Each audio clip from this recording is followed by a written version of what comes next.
Brandomil e Brandoña son dúas parroquias do sur do concello de Zas situadas na beira do río Xallas.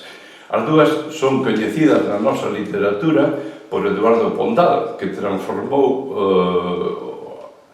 estes dous topónimos en esforzados guerreiros celtas enfrontados ao invasor romano, Brandoña o Soforte e o valente Brandomil. Este último, para el, tería a súa tumba na monumental Arca da Piosa, un gran dolmen.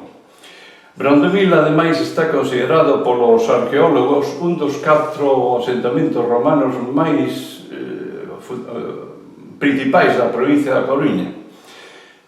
Despois de Brigantium sería a Coruña, Iria Flavia e Ciadella no concello Sobrado. Dan testemunho diso unha antiga ponte medieval de base romana, sen dúbida, e moitos restos arqueolóxicos atopados no seu subsolo, como poden ser aras votivas a deuses romanos, estelas funerarias, restos cerámicos, tamén restos, fragmentos de columnas. Atraída polas minas de ouro e de estaño que houve nesta zona, asentouse no antigo Brandomil unha poboación moi romanizada que atraíu inmigrantes de diversas partes do imperio, mesmo de Grecia. Daí que non sexa extraño que esta poboación cosmopolita atraíse tamén o paso da Vía 20 do itinerario de Antonino de Braga a Astorga pola costa, perloca marítima, que tería aquí en Brandomil unha das súas paradas de posta ou mansións máis importantes. Para un sería Claudionerium e para outros Grandimirum. Preguntámonos se algunha desas dúas mansións sería a orixe do actual topónimo de Brandomil. Nos documentos dos séculos XII e XIII en latín, a forma que aparece é Brandimir. No século XIV, en documentos en galego, aparece Brandomil, e no principio do século XV, tamén en galego, aparece Brandomín, e despois xa Brandomil. Cal sería a orixe certa deste topónimo? Para os veciños da parroquia, o Brandomil procedería de brando, mol, pola calidade do terreo, onde é moi difícil atopar os firmes aos alicerces das súas casas. Eles supoñen que no pasado houve unha grande inundación do río Xallas que asolagou toda a antiga poboación. Ademais desta etimoloxía popular, temos dúas propostas de reputados especialistas.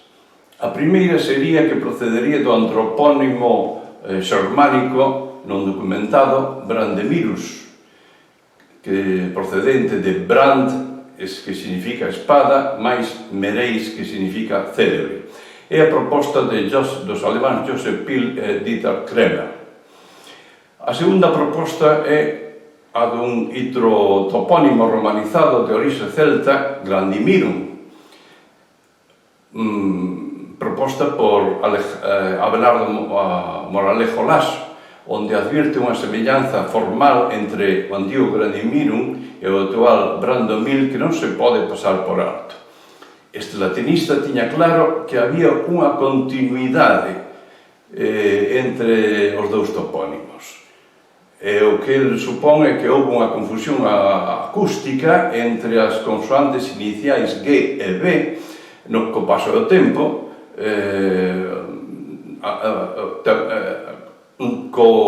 con nomes xermánicos iniciados por Brand. Xa nos tempos actuais, Paulo Martínez Lema e Fernando Cabeza Aquiles apoian a hipótese de Moralejo e identifican Brandomil co antigo Grandimirum ou Glandomiro, o hidrotopónimo que tería un primeiro elemento procedente do céltico glannos ou gland e un segundo elemento indoeuropeo meiros, que significa mol suave, ou tamén, este segundo elemento tamén podería ser o céltico miro ou mir auga. O feito de que o veciño Brandoñas na beira do Xallas, tamén teña posiblemente a mesma orixe, parece darlle a razón a esta segunda opción, pois Glandoñas procedería dun Glandonias, onde tamén tería integrada a voz celta Glannos ou Gland, ribeira, beira do río. É dicir, en resumo, que Pondal tal vez non estivese tan desencarreirado nas orixes celtas dos seus dous míticos guerreiros Brandomil e Brandoñas.